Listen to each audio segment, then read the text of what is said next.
Baik, Assalamualaikum warahmatullahi wabarakatuh. Selamat pagi, selamat siang, selamat sore Bapak dan Ibu dosen serta teman-teman sekalian. Perkenalkan, saya Nisrina Sinta Yuda Firdaus dengan NIM H4490027 ingin menyampaikan hasil makalah saya berjudul Tata Kelola Perkebunan Teh sebagai Komoditas Penghasil Devisa Negara, Studi Kasus Kabupaten Bogor. Di sini ada 5 topik bahasan, yakni yang pertama adalah latar belakang, kerangka analisis CAD, stakeholder terkait, faktor yang mempengaruhi, serta rekomendasi kegiatan. Di sini latar belakang, seperti yang kita tahu bahwa Indonesia merupakan salah satu negara dengan lahan yang subur dan mampu menyediakan kekayaan alam yang banyak serta komoditas-komoditas yang untuk dimaksudkan untuk menunjang kebutuhan masyarakat, di mana salah satunya adalah teh. Teh merupakan salah satu komoditas yang berpotensi besar untuk perkembangan di Indonesia, terlebih dengan lahan yang subur. Juga menurut ATI dalam Nurhayati pada tahun 2002, teh ini berhasil menyumbang PDB sebesar 1,2 triliun dengan nilai devisa bersih sebesar 110 juta dolar AS. Namun dalam faktanya, dalam pelaksanaannya, perkembangan ekspor teh dan produksinya mulai mengalami penurunan, terlebih munculnya kompetitor-kompetitor lain di belahan dunia yang lain, sehingga perlu adanya tatanan setelah strategi. Juga tata lembaga yang harus ditingkatkan untuk memenuhi teh dalam menghasilkan devisa negara, seperti itu. Kemudian, kerangka analisis IAD ini sendiri yang pertama adalah faktor eksogen. Faktor eksogen ini terbagi menjadi 3, yakni biofisik, atribut komunitas, dan aturan. Biofisik sendiri ini Bogor termasuk ke dalam daerah yang diapit di antara 2 gunung, yakni Gede Pangrango dan Salak, sehingga memiliki iklim yang tropis. Kemudian atribut komunitas ini, Bogor pada tahun 2018 tercatat memiliki penduduk sebesar 5,8 juta jiwa, dan pada tahun 2020 naik sebesar 6.008.000 jiwa. Juga terletak di dekat daerah aglomerasi, yakni Jabodetabek. Kemudian ada aturan dan norma yang digunakan, yakni Undang-Undang Nomor 18 Tahun 2014 tentang Perkebunan. Kemudian ada arena aksi. Arena aksi ini terbagi menjadi 2, yakni situasi aksi dan peran-peran serta hubungan pihak-pihak terkait mengenai pengelolaan kebun teh. Situasi aksi ini memang teh ini sudah dikelola sejak 3 abad, sejak zaman pemerintahan Hindia Belanda, sehingga memang masyarakat ini sudah tahu dan sudah paham akan asal seluk-beluknya seperti itu. Kemudian untuk peran dan hubungan pihak-pihak terkait, yang pertama adalah kombinasi antara agroindustri dan agrowisata, adanya pengawasan dari pemerintah terkhusus Kementerian Pertanian. Juga yang ketiga, masyarakat Bogor diharapkan untuk selalu dapat mendukung kebijakan pemerintah, terlebih yang dimaksudkan untuk kemajuan pembangunan. Kemudian stakeholder terkait pengelolaan kebun teh ini sendiri dibagi menjadi 4 bagian, yakni yang pertama ada Kodan 1, di mana sebagai pemain ada bank penjamin pinjaman, pengumpul lokal, eksportir teh, pengurusan pengolahan seperti Unilever, teh bendera, seperti itu. Juga ada buruh tani yang di Kodan 2, di mana mereka sebagai subjek.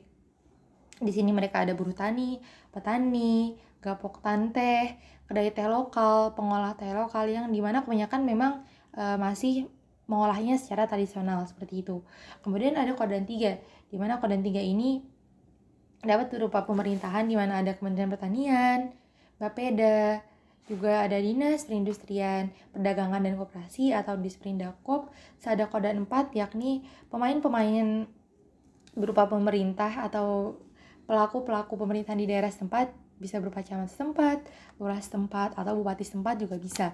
Kemudian berdasarkan hasil analisis derivatif saya, faktor-faktor apa saja yang mempengaruhi penurunan kinerja teh, yakni yang pertama ada kondisi persaingan yang ketat.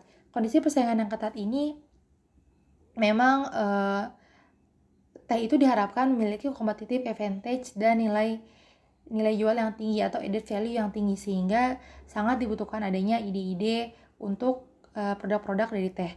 Kemudian yang kedua teknologi, di mana pengolahan dilakukan banyak yang masih dilakukan secara tradisional, sehingga memang belum efektif dan efisien dalam produksinya itu sendiri. Kemudian ada faktor lingkungan, yakni terjadinya penurunan areal lahan, cuaca dan iklim yang mulai tidak menentu, di mana seperti yang kita tahu bahwa bumi ini memang kondisi sudah berubah, sehingga juga berpengaruh kepada produksi teh itu sendiri. Kemudian juga ada finansial seperti pajak dan fluktuasi harga input, juga fluktuasi harga-harga biaya-biaya lain, sehingga kadang-kadang itu juga bisa memberatkan para petani itu sendiri. Kemudian di sini saya ingin menjelaskan rekomendasi kegiatan. Apa saja rekomendasi kegiatan yang sekiranya mampu diterapkan untuk menjadikan teh ini sebagai komoditas yang menghasilkan devisa negara lebih banyak. Yang pertama adalah PSALBM. PSALBM merupakan pengembangan atau pengelolaan sumber daya alam lingkungan berbasis masyarakat, di mana seperti yang kita tahu, seperti yang sudah saya jabarkan, bahwa teh ini di Bogor sudah dikelola oleh masyarakat sejak zaman Hindia Belanda, selama 3 abad. Jadi memang banyak kita serahkan kepada masyarakat, dan mereka sudah tahu asal-usulnya. Kita banyak menggunakan ide-ide dari mereka, sehingga diharapkan nantinya teh ini mampu untuk dihasilkan dengan lebih baik lagi, seperti itu. Kemudian yang kedua ada rancangan model co-management. Rancangan model co-management ini sendiri, memang co-management adalah salah satu langkah derivatif dari PSALBM, di mana co-management ini sendiri saya merancangnya berdasarkan 3 tahap, yakni peran pemerintah dan masyarakat, penentuan job desk antara pemerintah dan masyarakat atau kedua belah pihak yang terkait, juga ada tahapan proses manajemen akan apa saja sih yang akan dilakukan ke depannya gitu dalam mengolah teh itu sendiri. Kemudian berdasarkan 3 tahapan tadi, apa saja sih bentuk-bentuk yang sekiranya dapat diimplementasikan dalam pengolahannya. Yang pertama adalah melakukan konsultasi, kemudian yang kedua adalah membangun sistem kegiatan, sistem kerjasama, juga sistem pertukaran informasi antara pemerintah dan masyarakat, sehingga diharapkan komunikasi yang jalan ini bisa selalu berjalan, juga untuk sebagai sistem bentuk pemantauan seperti itu.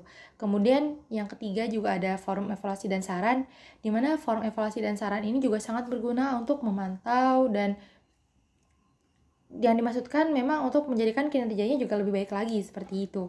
Kemudian yang ketiga ada integrasi teknologi, di mana dengan integrasi teknologi ini diharapkan teh ini memiliki kualitas yang baik dan dikelola secara efisien dan efektif.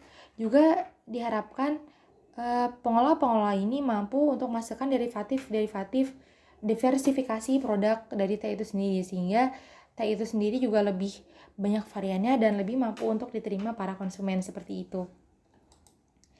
Baik, berikut tadi merupakan hasil paparan saya dari makalah yang berjudul Tata Kelola Perkebunan Teh sebagai Komoditas Penghasil Devisa Negara, Studi Kasus Kabupaten Bogor. Saya, Nisrina Sinta Yuda Firdaus dengan NIM H14 190027, kurang lebihnya mohon maaf, pamit undur diri. Wassalamualaikum warahmatullahi wabarakatuh.